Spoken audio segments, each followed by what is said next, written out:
Bali short video lang to mga ka-raider. Kasi ang dami rin talaga nagtatanong sa akin. So pag nag-comment ako na 32, yung ganito mga ka-raider hanapin nyo. Pagkaka-engrave. Sigurado yan, maganda yan.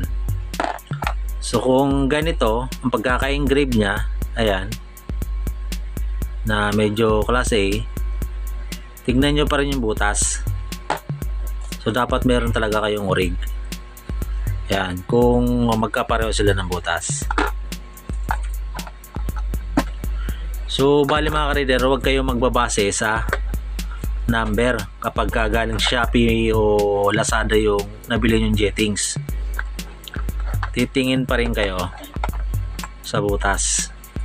Pagka sinelpak mo overgas, maghanap ka ng maliit na butas, wag sa number. Yung butas na tignan mo kung galing Shopee o Lazada yan. Pero kapag sa mga mga ka-raider, minsan sa mga auto shop, mga ganito mga bibili mo, paano nyo malalaman mga ka-raider na maganda yung jettings o branded? Yung pagkaka-engrave nya.